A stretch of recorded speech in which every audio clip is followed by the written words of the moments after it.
Olá, gente, mais uma vez, graça e paz. Chegamos hoje no sexto fruto da série Frutos do Espírito Santo, que é bondade. E nós vamos começar por Provérbios capítulo 14, verso 21, que diz assim: quem despreza o próximo comete pecado, mas como é feliz quem trata com bondade os necessitados. Já vem uma promessa aqui para quem pratica a bondade.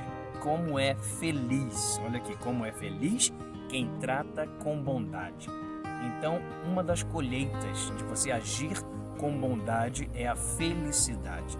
Se você está precisando ser um pouco mais feliz, distribua um pouco mais de bondade.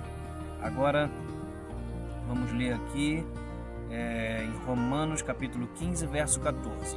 Meus irmãos, eu mesmo estou convencido de que vocês estão cheios de bondade e plenamente instruídos, sendo capazes de aconselhar-se uns aos outros. A bondade ela está ligada também à instrução, a conhecimento, à sabedoria. Lógico, a sabedoria que vem de Deus, ao conhecimento da palavra de Deus, porque ela gera bondade nos nossos corações. Porque tudo que é bom, perfeito, agradável está ligado a Deus, vem dele, e nós só podemos dar frutos, bons frutos, se nós estivermos ligados à videira, que é Jesus Cristo. A bondade vem como capacidade através do conhecimento do Criador. Quanto mais você conhece da palavra, mais capaz você se torna de praticar este fruto, bondade. 2 Tessalonicenses 3,13. Quanto a vocês, irmãos, nunca se cansem de fazer o bem. Quanto lhe for possível, não deixe de fazer o bem a quem dele precisa. Está nos instruindo a fazer o bem a todo tempo que nos for possível. Todos os dias, todas as semanas, todos os meses e anos, a oportunidade que você tiver de fazer o bem, faça. Porque isso é bom para quem recebe, mas é uma colheita abençoada para a sua vida. Pense sobre bondade. Pense em agir com bondade. E se você tem muito tempo que não tem agido assim, não é só ser uma pessoa boazinha de coração, mas a prática da bondade, como nós falamos, de todos os outros frutos. Então comece a pensar nisso, analisar se você tem praticado esse fruto, se você tem sido bondoso, bondosa com as outras pessoas que precisam, que necessitam da sua bondade, seja ela através de um ato financeiro, seja ela através de um ato de uma palavra, de um carinho, de um abraço, seja o que for. Pratique bondade, porque é fruto do Espírito Santo e você tem o Espírito Santo de Deus na sua vida. 1 Pedro capítulo 3, versículo 17. É melhor sofrer por fazer o bem, se for da vontade de Deus, do que por fazer o mal. Muitas das vezes nós não queremos padecer algumas coisas porque nos parece que estamos passando por bobos ou alguma coisa assim. Mas a Bíblia, que é a palavra da sabedoria, do dono, do Senhor da sabedoria, nos diz que é melhor padecer, sofrer por fazer o bem, do que tentar levar algum lucro fazendo o mal, né? Tentar às vezes sair por cima ou alguma coisa desse tipo. A Bíblia fala que vai estar por cima aquele que se coloca por baixo, mas aquele que tentar se colocar por cima vai ser colocado por baixo. Não são exatamente essas palavras, mas você sabe que lá está escrito assim, né? Aquele que se humilha será exaltado, mas aquele que se exalta, exalta a si mesmo, será humilhado. Gálatas capítulo 6, versículo 9. E não nos cansemos de fazer o bem, pois no tempo próprio colheremos se não desanimarmos. Não nos cansemos de praticar a bondade, porque no tempo certo colheremos. Ou seja, Deus está nos ensinando que conforme nós praticamos a bondade, Ele vai acumulando frutos, vai acumulando bênçãos e vai nos dando, distribuindo exatamente no tempo e na hora certa que nós precisamos. Bênçãos acumuladas, elas são nos dadas, elas vão sendo entregues a nós de acordo com a nossa necessidade. Voltando para você entender o que nós estamos falando. E não nos cansemos de fazer o bem, pois no tempo próprio colheremos se não desanimarmos. Há uma hora certa para você colher. Então faça o bem pelos outros, mas faça o bem porque você também tem uma promessa de bênção distribuída no tempo certo por Deus para a sua vida, e Deus tem prazer em te abençoar. Tiago 4,17. Pensem nisso, Quem sabe que deve fazer o bem e não o faz, comete o pecado. Isso é sério, né? Você sabe fazer o bem e não faz, isso é pecado.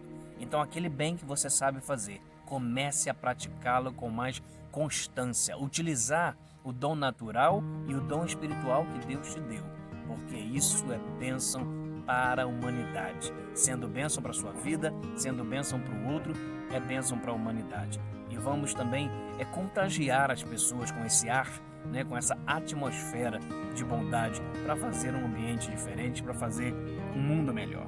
Hebreus capítulo 13, verso 16: não se esqueçam de fazer o bem e de repartir com os outros o que vocês têm, pois de tais sacrifícios Deus se agrada. Às vezes é necessário nos esforçarmos um pouco mais, né? Ir além do que algumas coisinhas que nós já fizemos, até pagar um certo preço, um certo sacrifício para a bondade, para praticar a bondade, para fazer algo de bom. A Bíblia diz aqui que Deus se agrada disso, de que você chegue a um ponto que você até faz um esforço a mais, não é viver assim, né, sofrendo para fazer o bem, mas em determinados momentos você pode. Então se esforce um pouquinho mais, abençoe um pouquinho mais, porque isso é agradável a Deus, e tudo que é agradável a Deus é alegria para nós, é bênção para as nossas vidas também. Lucas capítulo 5, verso 19: não conseguindo fazer isso por causa da multidão, subiram ao terraço e baixaram em sua maca através de uma abertura até o meio da multidão, bem em frente de Jesus. Você lembra dessa história? O aleijado estava lá fora, Jesus dentro da casa, uma multidão dentro e fora da casa. Eles não conseguiam levar o aleijado até Jesus para ser curado. Então eles subiram com o aleijado em cima do telhado, tiraram algumas telhas, desceram o aleijado até a frente de Jesus para que ele fosse curado. E claro, ele foi curado. Agora, nós estamos falando aqui sobre a atitude desses homens, desses amigos, né? O quanto se esforçaram para fazer o bem. Eles não conseguiram entrar no meio da multidão por causa da situação do rapaz, mas eles tiveram um grande esforço para ver o amigo deles recebendo a cura. Isso é um sacrifício, é uma dedicação a mais para abençoar alguém. Isso é tremendamente agradável aos olhos do Senhor. Comece a fazer mais bondade, a praticar mais esse fruto do Espírito. Isso é bom para todo mundo. João 6,38: depois desci do céu, não para fazer a minha vontade, mas para fazer a vontade daquele que me enviou. Eu escrevi assim: às vezes, em certas situações, não queremos fazer o bem, porém não devemos fazer a nossa vontade, mas a daquele que nos enviou. A nossa natureza carnal, né, pecaminosa, ela é má. E às vezes nós não queremos praticar o bem, nós não queremos agir com bondade, nós queremos revidar, nós queremos nos vingar. A Bíblia fala que é do Senhor a vingança, não é nossa. Quem vai ajeitar, quem vai fazer justiça é o Senhor. Então, mesmo que você não queira fazer o bem, faça porque essa é a vontade de Deus. E sempre você, cumprindo a vontade de Deus, sempre será bênção para a sua vida e para a sua descendência, para aqueles que estão ao seu redor. Você será um exemplo de cristão, você será uma carta viva. A Bíblia, que os ímpios muitas das vezes não estão lendo no papel ou no celular, vão estar lendo na sua vida. Que você seja uma pessoa que transborde bondade. E eu quero te despertar para esse ponto que eu já falei, se não me engano, a terceira ou quarta vez. Se você não tem praticado, desperta sobre isso. Pensa realmente sobre esse assunto e comece a praticar um pouco mais de bondade, porque isso é agradável ao Senhor e é fruto do Espírito Santo. Um grande beijo, um grande abraço e até amanhã com o sétimo fruto do Espírito Santo.